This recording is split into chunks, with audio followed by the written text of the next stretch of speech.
como a gente está em um momento de muitos desafios. E é muito importante a gente salientar isso, a gente se lembrar disso.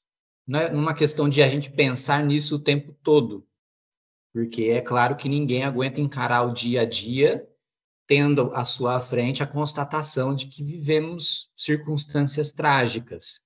A gente tem momentos que a gente precisa de alívio, de tranquilidade.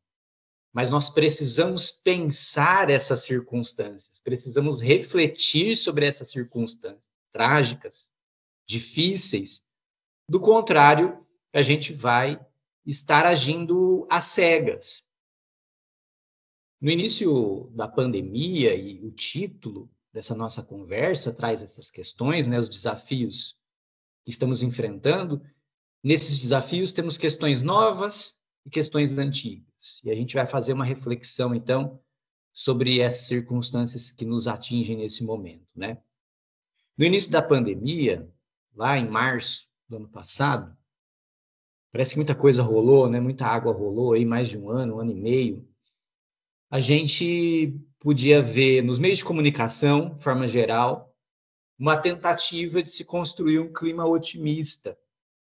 Não só nos meios de comunicação, porque eu vi também pessoas da academia, né, do meio intelectual, dizendo que havia aí um momento, uma oportunidade de autoconhecimento, de sairmos pessoas melhores da vivência dessa pandemia.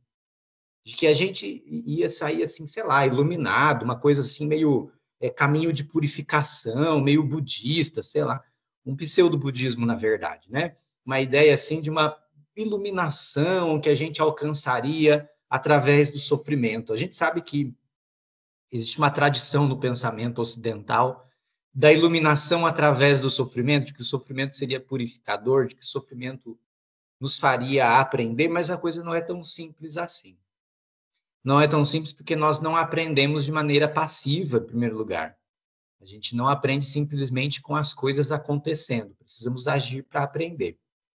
E, além disso, houve muitos discursos, muitas afirmações bastante ingênuas com relação a isso.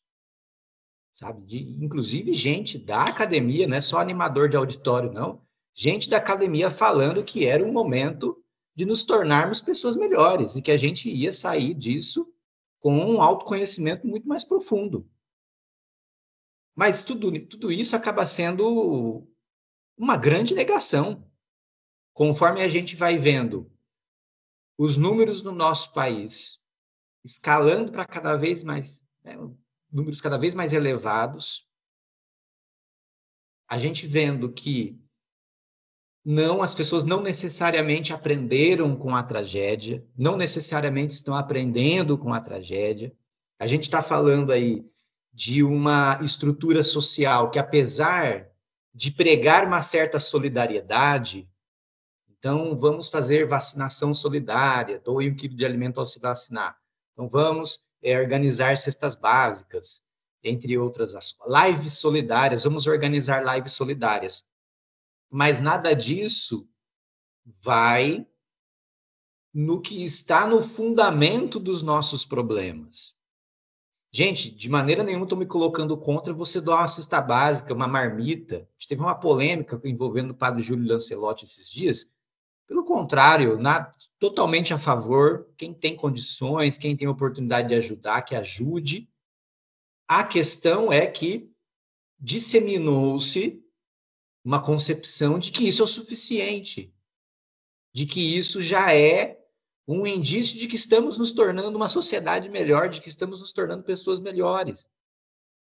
Quando o antiquíssimo problema que temos que enfrentar, nós continuamos deixando de lado o problema da desigualdade social, de uma estrutura excludente, que exclui boa parte da população, de uma vida segura.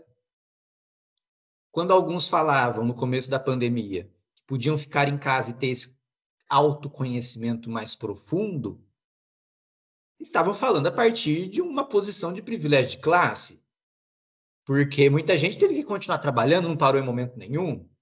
continuou entregando a comida dessa pessoa que estava dentro de casa, continuou vendendo o remédio, continuou vendendo os alimentos, continuou trabalhando no supermercado, no transporte público, e assim por diante. Uma infinidade de profissões que não puderam parar e de pessoas sem condições financeiras para parar. Então, a gente tem aí uma ideia de autoconhecimento. Veja bem, o autoconhecimento é importante, a solidariedade é importante. 2 elementos extremamente importantes para a nossa vida. Mas concepções ingênuas para dizer o mínimo. Ingênuas para dizer o mínimo. Por quê? Colocando esse autoconhecimento, essa solidariedade, como fundamentadas em ações individuais. Em ações, comportamentos, atitudes que se encerram em uma unidade que é esse indivíduo, ou o eu, ou a psique, até. Como se dependesse, então, apenas de ações individuais, quaisquer mudanças que quiséssemos com relação ao mundo que nos cerca, com relação à nossa sociedade. E aí a gente chega num ponto de um problema que não é da pandemia, um problema que não é novo, não é uma novidade, que é o discurso hegemônico, em que colocamos na conta do indivíduo a responsabilidade, não só pela vida dele mesmo, como pela situação que o mundo se encontra. Uma visão bastante superada, superadíssima, da sociedade como mera soma de indivíduos. Que bastaria, então, não, eu faço a minha parte e tudo muda. Eu fazer minha parte é importante. Mas as circunstâncias, elas não vêm apenas de ações individuais. Elas vêm de estruturas políticas, econômicas, sociais e até mesmo simbólicas. Elas vêm de ações coletivas e muitas dessas ações coletivas a gente sequer vislumbra. Estão muito fora da nossa compreensão. E aí a gente, então, passa a cobrar-se pela salvação do mundo, em um nível meramente individual.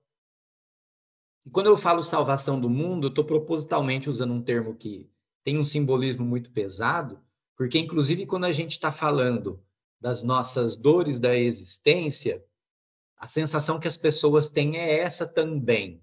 Se eu estou passando por um episódio depressivo, a culpa é minha. Eu que não me salvo, eu que não ajo de maneira a sair disso. Como se não houvesse sempre envolvidas circunstâncias que fogem do controle, que fogem, inclusive, da compreensão, pelo menos imediata. Né? E aí é que está. Se eu, como uma pessoa não psicólogo, se eu, Luiz Bosco, ou se eu, Luiz Bosco, psicólogo, na minha prática profissional, não tomo consciência das circunstâncias que me cercam, daquilo que faz parte da minha vida, que a direciona, ou ao menos influencia, que lhe dá base, ou muitas vezes tira o chão. Se eu não tomo consciência dessas circunstâncias, que são sociais, políticas, econômicas, simbólicas e assim por diante, eu estou agindo às cegas. Eu estou agindo no escuro. Por quê?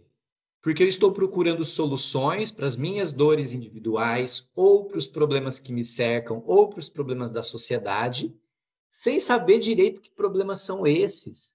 Quais são as raízes desses problemas? E aí eu ajo dando tiro no escuro. Eu ajo trabalhando no escuro. Ter consciência das circunstâncias não é o suficiente, mas é o começo indispensável. Porque senão eu não sei nem por onde ir. Não sei nem o que fazer. E quando eu falo isso, gente, eu falo isso enquanto psicólogo clínico, enquanto um profissional preocupado com as questões sociais, enquanto um educador também, tá? Porque em um trabalho de uma psicoterapia, por exemplo, a gente envolve essa questão. Eu preciso elucidar as circunstâncias da minha vida. Se eu quero ter autoconhecimento, se eu quero superar minhas dores, se eu quero encontrar um rumo para os meus conflitos. Não posso ficar simplesmente continuar acreditando, então, que tudo que atinge a minha vida se deve a uma realidade isolada, que é esse eu, vamos chamar assim, que é essa psique, ou essa mente, uma realidade isolada, que tem meramente um diálogo com o mundo à sua volta, e que eu tenho que buscar soluções nessa realidade isolada. E aí a gente cai em biologismos, por exemplo. O que eu quero dizer? Eu estou triste por causa de uma questão do sistema límbico. A questão do sistema límbico está presente. É lógico que a gente é um ser bio também. A gente é psicossocial. E aí a gente não compreende as circunstâncias que afetam o nosso existir e ficamos dependentes de uma explicação aí do sistema límbico, ou do neurotransmissor, ou do discurso moral, é tudo culpa minha, é responsabilidade minha, é eu que tenho fé de menos, é eu que não fiz tal coisa, é eu que em tal momento da minha vida fui preguiçoso, é eu que isso, é eu que aquilo outro. E aí, essa visão centrada nesse eu isolado, individualizado, atomizado, impede que eu compreenda as circunstâncias que me afetam e das quais eu faço parte. Vocês estão entendendo? Isso é uma coisa importante em todos os níveis da nossa prática e na nossa vida também. Eu vejo que, principalmente, os profissionais começando a carreira, trabalho também com supervisão para psicólogos, para psicólogas, a gente se vê em xeque do que é o nosso trabalho quando chega para a gente uma situação, uma pessoa que está mal, vamos falar de termo genérico, mal, que está mal por circunstâncias muito concretas. Então a pessoa chega assim, eu quero terapia porque fui demitido.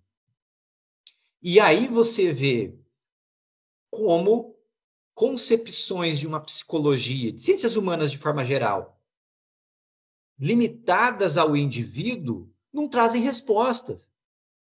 E aí os profissionais recém-formados me falam assim, professor, eu falo o quê? Porque o cara está desempregado, eu não vou dar um emprego para ele. Não tem como, eu até queria. A pessoa fica com pena. Lógico, os profissionais ficam apiadados da situação também. Ficam comovidos pela situação. Eu queria até dar um emprego para esse cara, mas não é assim que funciona. Não é, eu não tenho poderes para fazer isso. Mas é que tá. A gente se vê, então, perdido em perspectivas da nossa prática, individualizantes, e aí, o que eu faço diante das circunstâncias concretas? Tem um autor que eu gosto muito de dialogar, que é o William Reich. Ele fala do início dele, lá com a psicanálise, lá na década de 1920. Ele fala que em um momento ele atendendo gratuitamente na Áustria, na década de 20, e ele atendendo pessoas pobres que relatavam que não tinham a lenha para botar na lareira para se aquecer no frio, não tinha roupa adequada para neve, não tinha o que comer. Ele assim, então, o que faremos? Ele questionando a psicanálise lá, então, o que faremos nós a partir da nossa prática? Essa pergunta vale para todas as linhas, para fenomenologia, para o existencial humanismo, para teoria comportamental cognitiva, análise comportamental, qualquer que seja, sócio-histórica, todas nós temos que fazer todas essas linhas, todas as nossas linhas temos que fazer essa pergunta: onde vai a nossa prática se a gente fica restrito às questões individuais? A gente pode compreender, a partir de uma perspectiva, né?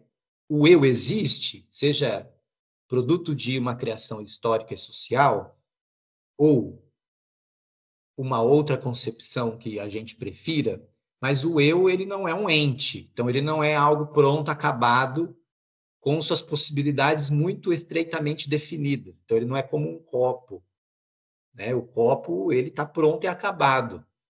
Eu posso mudar muito pouco a que serve esse copo. Depende da minha imaginação, mas por enquanto eu vou ficar com o copo para tomar água mesmo. Mas nós, seres humanos, não temos esse caráter de ente, nós somos seres. Nós estamos abertos às possibilidades. Nós fazemos parte do mundo e estamos abertos a esse mundo que se apresenta a gente. Mas esse mundo é limitado. Então a gente está sempre nesse jogo, nessas idas e vindas entre circunstâncias que nos são impostas e circunstâncias que nos são possíveis, possibilidades abertas. Para que a gente possa construir com as possibilidades abertas, a gente precisa tomar consciência das circunstâncias. Com isso, eu pensei nisso para nossa primeira fala, né? A gente já teve reuniões anteriores com os alunos e alunas aqui, mas uma primeira fala achei muito importante trazer essas questões, porque esse é um exercício que a gente vai fazer com frequência. A gente precisa fazer com frequência.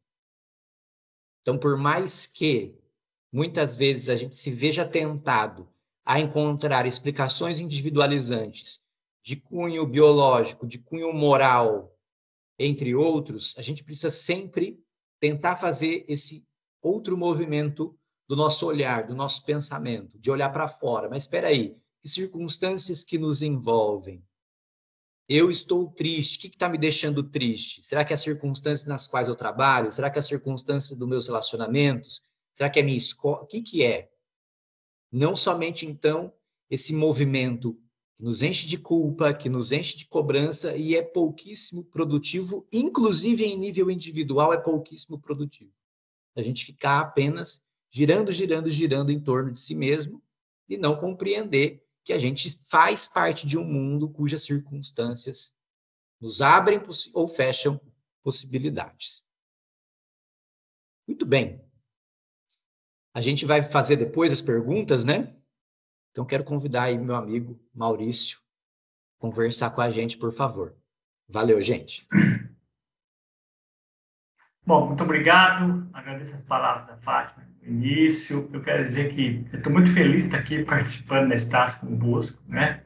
É uma novidade, né? Eu já tinha comentado quando o Leandro era diretor ainda para tentar trazer o Bosco para cá, né? Que eu acho que é uma conquista para a faculdade. Quero dar parabéns à faculdade e ao curso de psicologia, né? Sei do trabalho do Bosco há muito tempo e estamos juntos desde o Ciência no Bar, né, Bosco? Participamos de muitos eventos juntos, discussão do filme Coringa, né, na PUESP, nesse 2 Ciências no Bar, que infelizmente foram suspensos pela pandemia, mas assim que ela passar, a gente pretende voltar. Muito evento junto e bastante, eu acho que efetivo e com muito prazer de participar. A Alessandra, amiga de muito tempo, né? A Fátima, fala que a vantagem da docência, para quem está nos ouvindo aí, é essa, né? De fazer amigos, né? Fiz muitos amigos, né? E amigos muito bons, assim. Eu tenho acho que o melhor de tudo da docência são os amigos que nós fazemos, entre professores e alunos, né? Os meus melhores amigos hoje são ex-professores, são colegas de aula, são pessoas que discutem os temas atuais. Eu acho que isso é uma coisa importante, né? Eu gosto, né, queria dar os parabéns a você, Bosco, por ter assumido o curso, a coordenação do curso. Espero que seja, né, que tenha muito sucesso, tenho certeza que vai ter, e que traga esse tipo de discussão para cá, né? Sei qual é seu modo de trabalhar, o seu jeito de trabalhar. Espero que você consiga aqui, na Estácio, né, desenvolver todo o seu potencial. Eu acho que é muito importante que você desenvolva, já que o potencial é muito grande e às vezes, né, a gente tem lugares que não conseguem nos dar oportunidade para desenvolver tudo. Eu espero que aqui eu faça, né? Então, Fátima e Alessandra, obrigado pela recepção. Voltei para a Estácio muito bem recebido pelas duas, né? Quando eu saí da Estácio em 2007, estavam aqui, ficaram, né? E continuam firmes, né? Ainda bem, muito bom para o curso isso. Eu digo que a melhor coisa para a faculdade, para os cursos, é a manutenção de professores, né? Que crescem, né? Que vocês agora estão no auge, a gente está no auge da nossa, por mais velho que a gente vai ficando, no meu caso, né? A gente vai ficando no auge da nossa formação, dos estudos, da pesquisa, né? E o Brasil, né? Não só o Brasil, mas vários países, a gente acaba perdendo emprego quando está no auge, né? Quando você está no auge do teu potencial, você acaba saindo, se aposentando e deixando de trabalhar. E eu acho que é muito importante que os cursos, que as faculdades, que as universidades mantenham o seu quadro docente, porque é aí que você vê, né, a qualidade dessas faculdades, né, desses cursos. Então, muito obrigado, viu? eu quero dizer que eu sou graduado em História, né? O Bosco me disse que eu atuo na área do Direito, eu estou aqui no Direito, né? Na Estácio, vou dizer já por quê, mas também sou no Direito na UEMP, muitos me confundem com a área jurídica, tem gente que acha que eu sou da área jurídica, que eu sou formado em Direito, né? Na verdade, minha família toda né? Alguns me confundem com meu irmão, Marcelo, trabalhou muito tempo, né? Como promotor da vara da infância, da juventude, acho que participou de muitos eventos aqui, alguns meio que confundem um pouco, né?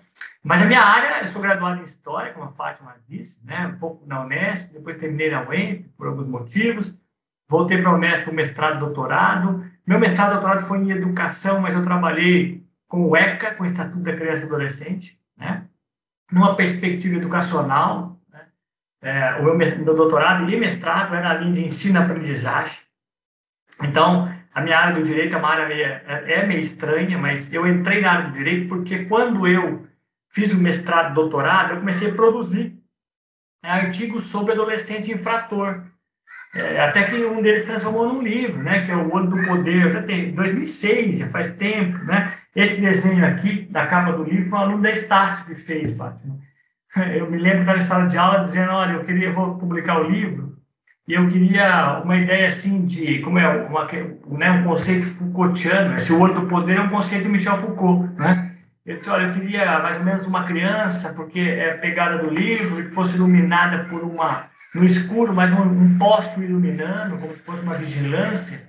E aí esse menino da Estácio desenhou, eu mandei para a editora da Unesp e eles conseguiram adequar lá e colocar na capa do livro, né? E duro que eu não lembro mais o nome dele, faz tanto tempo que eu esqueci. Em vez de ter colocado o agradecimento na época aqui, eu acabei deixando e me esqueci. Mas é o aluno da Estácio que fez essa capa. E por conta disso, eu acabei trabalhando, publicando, escrevendo bastante coisa com adolescente infrator, e o curso de Direito me chamou para trabalhar Sociologia Jurídica. E eu dava aula na pedagogia de Sociologia e Filosofia, e dava aula também no curso de Direito de Sociologia Jurídica. E depois eu me concursei na UEMP em Pedagogia. O meu concurso na UEMP é de Pedagogia. Eu sou concursado na Pedagogia. Eu dou aula no Direito porque eu estou no mestrado em Direito, por conta desse livro, e o mestrado e doutorado em Direito na UEMP é um mestrado que trata e que tenta buscar questões mais críticas, né? Tanto que uma das linhas está de questões críticas, a outra linha é exclusão social do direito. Então, eles querem uma pegada mais sociológica e filosófica, eu acabei indo para lá por conta disso, mas me confundem muito com o direito, né? A minha área de concurso lá é pedagogia, e aqui na Estácio eu dou aula na pedagogia, né? Semestre passado eu dei aula na pedagogia e no direito, tá? Eu dei aula para os dois cursos. Então, eu não tenho um curso definitivo, né? Eu acho que o curso mais próximo é do meu concurso de pedagogia, tá? Sem falar nessa, Liba, nos outros cursos que você já deu aula, né? Na Estácio, né? Todos. Turismo. Todos. Turismo, lá tem aluno que lembra do turismo. Turismo, contabilidade, administração, direito, comércio exterior, recursos humanos, né? Eu era aquilo assim, pintava uma disciplina, tipo, olha, vai ter aquela disciplina que chama, sei lá, né? Pimboca sociais. Eu ia lá e me dava... Psicologia também, horas. Me dava um material lá e eu ia ter que dar conta daquilo. Então, mas foi muito bom isso, né? Foi muito bom que aprendi muito de várias áreas, né? E eu queria colaborar um pouco, eu queria falar um pouquinho sobre a questão da importância, como disse o Bosco, né? Dessas várias frentes, né, de conhecimento para a formação do psicólogo, né? Eu acho que a filosofia, eu acho que a sociologia é fundamental. Eu nunca trabalhei no curso de psicologia, olha que gozado, né? É um curso que eu, assim, né, nunca trabalhei. Psicologia é um curso que eu nunca trabalhei. Nem na Estácio, né? Nem na FIO, quando nós estávamos juntos, nem agora na Estácio cheguei agora, né? Postamente nós chegamos agora.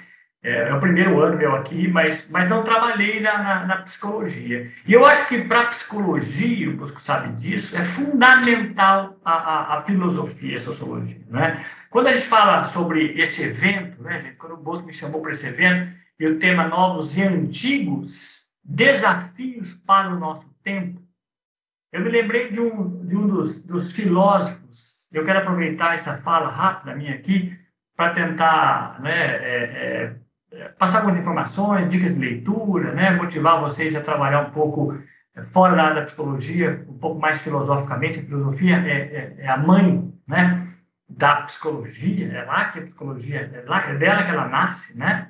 Então, eu queria que vocês pensassem um pouco, porque tem um autor que eu acho fantástico e que acho que vale a pena vocês lerem e colabora muito nessa questão dos novos desafios para o século, né? Para o século XXI, mas também antigos e novos desafios, que é o Luc Ferry.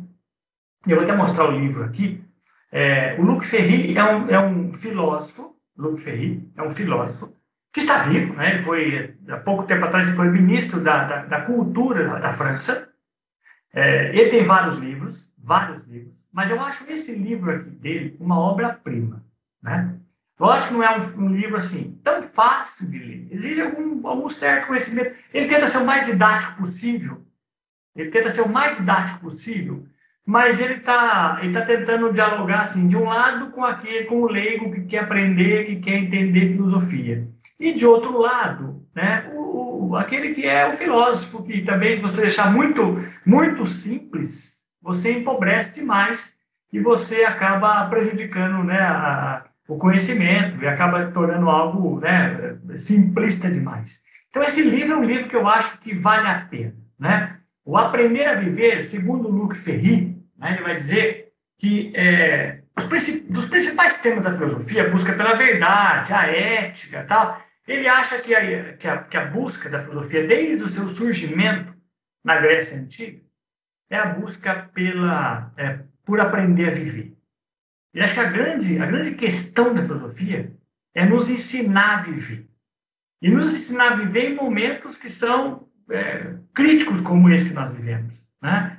Nós vivemos um momento de total desamparo, né? Vivemos um momento que nós acabamos de perceber que as nossas certezas não funcionam, né? As certezas, isso é Bauman quem fala muito, né? As nossas, Zygmunt Bauman, eu acho que vocês também devem conhecer o Bauman, se não conhecem, vamos apresentar, né, Bosco?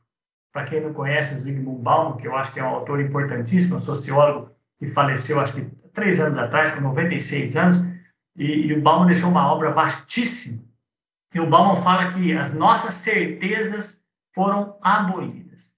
Ou seja, na verdade, nós estamos percebendo como que os problemas continuam os mesmos, né? Nós evoluímos, ou seja, historicamente nós andamos, caminhamos, mas nós não progredimos.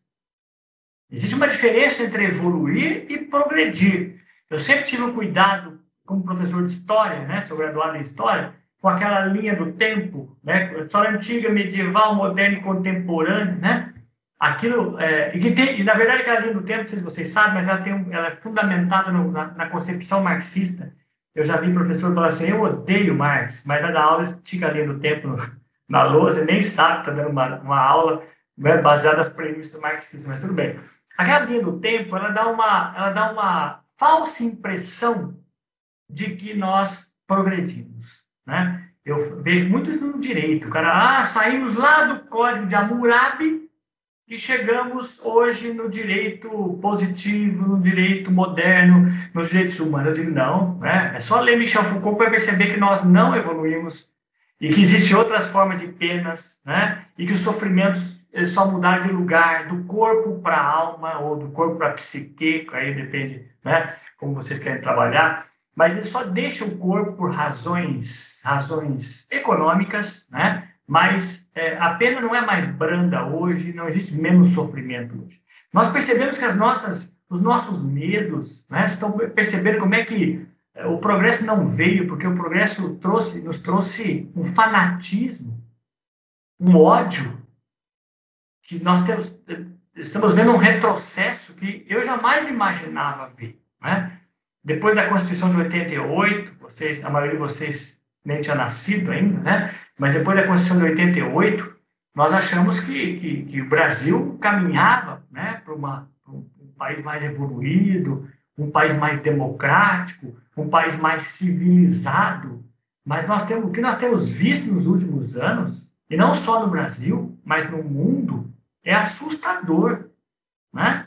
Quem está acompanhando as cenas, né, tomada do poder do Talibã, é assustador, gente. Assustador que nós andamos e parece que andamos em círculo.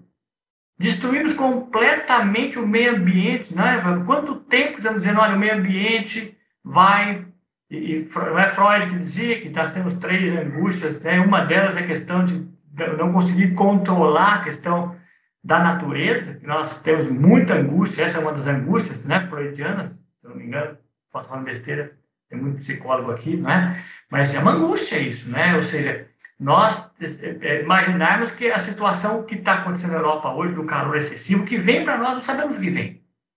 Né? A lei dos direitos humanos se transformado em algo completamente negativo, né? Como a ideia de que os direitos humanos protegem bandido, que tem que ser superado, né? A descrença total nas instituições do Supremo, né? Lógico que tem defeito, mas o massacre que se faz, né? Ou seja, os conflitos abertos que existem no Brasil hoje, ou seja, é um retrocesso monstruoso, assustador. As redes sociais, o racismo. Então, como disse o Bosco, é uma doença social, que não dá para você pensar em cura individual. Nós passamos por uma doença, né, uma patologia, que é algo social. Nós estamos percebendo aí que assim, a todo momento você tem cenas, todos os artistas, né, jogadores, a todo momento, não só no Brasil, reclamando e denunciando o racismo. Ou seja, o que acontece? Né? É isso que eu acho que é importante, a junção da psicologia com a sociologia, com a filosofia, para trazer essas respostas. Né? Entender o que acontece. Quando eu falo de aprender a viver, eu acho que uma das consequências disso, gente, eu vou buscar num sociólogo, né? Eu vou colocar o nome aqui no chat, porque às vezes, né, de repente alguém não conhece, mas tem um sociólogo interessantíssimo chamado Max Weber, né? E ele não é comunista, gente, vou deixar bem claro, porque agora todo mundo é comunista, né? No Brasil, é outra das nossas patologias, das nossas doenças, né? O Max Weber não tem nada a ver com Karl Marx, nada a ver com comunismo, pelo contrário, né? O Max Weber dizia que uma das nossas... Ele nos alertava do perigo da racionalidade, do perigo da razão tomando conta, né, do custo-benefício, tomando conta de todas as esferas da vida. Todas as esferas da vida.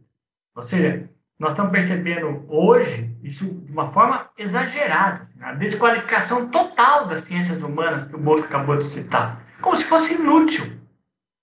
Não é? É coisa para gerar vagabundo, é coisa que defende preso, é coisa que defende homossexual, mais que defende produz homossexual, como se fosse possível produzir. Você da psicologia sabe mais do que eu, né? Se a gente fosse capaz de produzir coisa, produzir alunos estudiosos, produzir, né? Ou seja, não é possível pensar isso, né?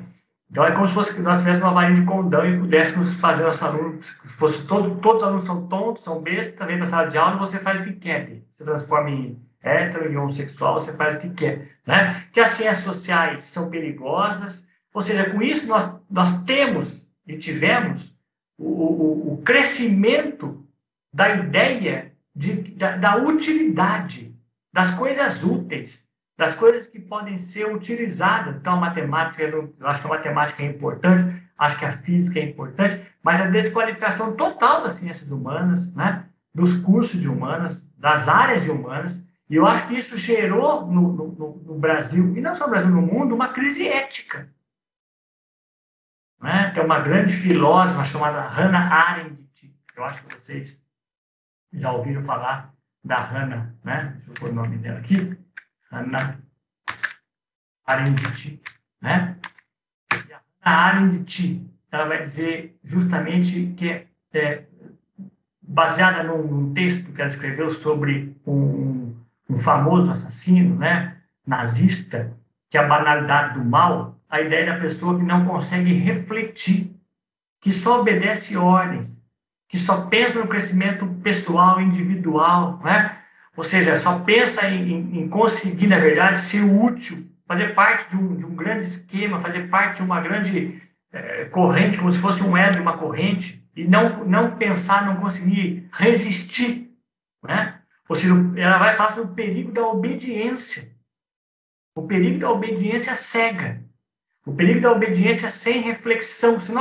Eu sempre digo, nas discussões que eu faço, uma hora a gente vai discutir isso aqui, eu tenho certeza, num desses eventos, eu sempre digo que o mais perigoso não é a desobediência, como muitos pensam. O mais perigoso é a obediência. A obediência a qualquer custo. Eu já quero aproveitar e indicar um livro a vocês, que eu vou aproveitar esse meu tempo aqui, rápido, então acho que a indicação de livros vai acabar estendendo essa fala por mais tempo para vocês, né? Tem um texto muito bom do Friedrich Gross, que é esse aqui, né? Que chama Obedecer, ou Desobedecer. Ele vem recortado assim, a hora parece obedecer, a hora parece... Mas o nome do livro é Desobedecer, tá? É do Friedrich Gross. Eu acho que vocês devem estar vendo o nome dele aqui. Eu vou colocar aqui, deixa eu ver se eu acho aqui. Está muito cortadinho aqui. Deixa eu localizar. Para um pouquinho só. Gente. Aqui, ó. Desobedecer, Friedrich Gross, né? Ou seja, eu acho que aqui deixa bem claro os nossos dilemas do mundo contemporâneo, né? Ou seja, desde o nazismo e desde a Hannah Arendt, essa filósofa, que ela percebeu os perigos da obediência cega, da obediência sem resistência, né? De você se engajar naquela moral da manada, como dizia Nietzsche. Então, eu acho que os nossos dilemas, voltando ao tema de hoje, do evento de hoje, eu acho que os nossos dilemas continuam sendo os mesmos dilemas. Os mesmos dilemas.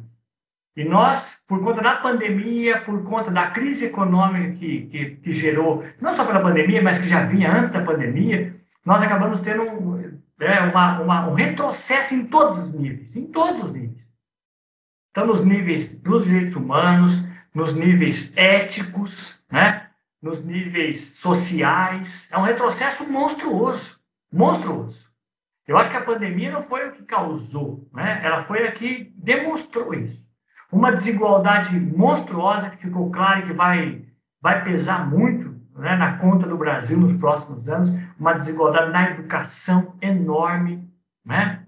Onde um pequeno grupo, teve condições de estudar em casa, teve condições de se manter, teve condições de prestar vestibular, tem família que ajuda, né?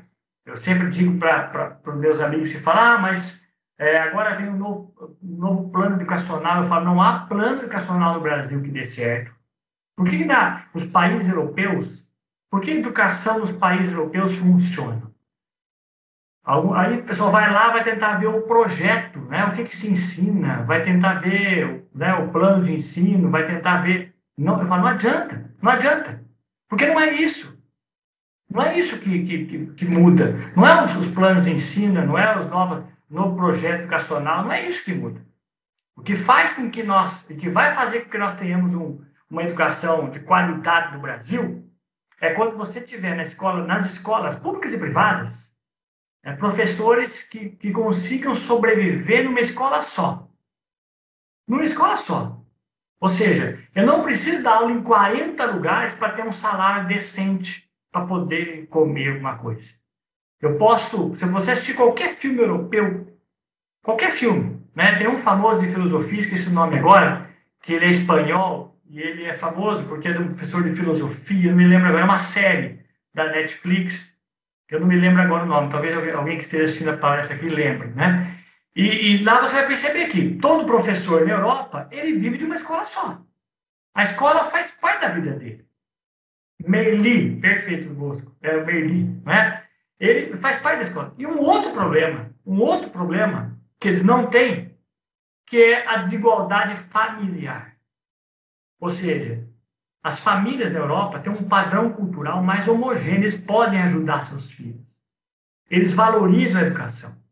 Toda criança tem um lugar decente para estudar, toda criança tem um apoio decente para estudar, toda criança tem o momento certo, não precisa trabalhar para estudar, né? Enquanto no Brasil, a grande maioria das crianças do ensino médio público, infelizmente, privado também, mas basicamente público, são crianças que não têm um espaço adequado, que não têm uma casa que valorize a educação, que não sabe se a luz vai ser cortada amanhã, que não sabe se vai almoçar decentemente, né? E nisso nós tivemos um baita retrocesso de novo. Quando nós achamos que estávamos evoluindo, nós, de novo, tivemos um retrocesso. Trabalho escravo, não é assim? Trabalho escravo, muitas vezes. A gente fica triste que a guardinha mirim aqui se extingue. É estranho, a gente fica triste porque criança fica não. Mas você imagina uma criança que passa o dia inteiro de pé num calor daquele, né, no verão. Como é que vai ter a mesma qualidade de estudo que tem uma criança que não precisa? Aí na Europa fala, nossa, mas na Europa a educação dá certo, porque as crianças têm família, têm um apoio, tem apoio do Estado, tem apoio da família, e tem na escola professores que estão lá o tempo todo, se dedicam somente àquela escola, e que vivem somente o resto é balela. O resto é balela. Qualquer coisa que você ensine para aquelas crianças, elas aprendem. Mesmo que não aprendam, elas aprendem depois. Enquanto que as nossas crianças, que vão para comer, que vão desesperadas pela merenda, que chegam em casa não tem um lugar para estudar, ou seja, que um professor que dá uma aula voando, que tem que ir embora e come uma coxinha entre uma escola e outra, eu conheço pessoas assim, né? Que pegam o salgado porque saiu de uma escola e tem que começar a aula na outra escola. Ou seja, quando é que nós vamos sair dessa, né, gente? Quando nós tivermos certeza que nossos problemas são esses. Então, lógico que gera uma sociedade raivosa, uma sociedade com ódio, uma sociedade violenta, né?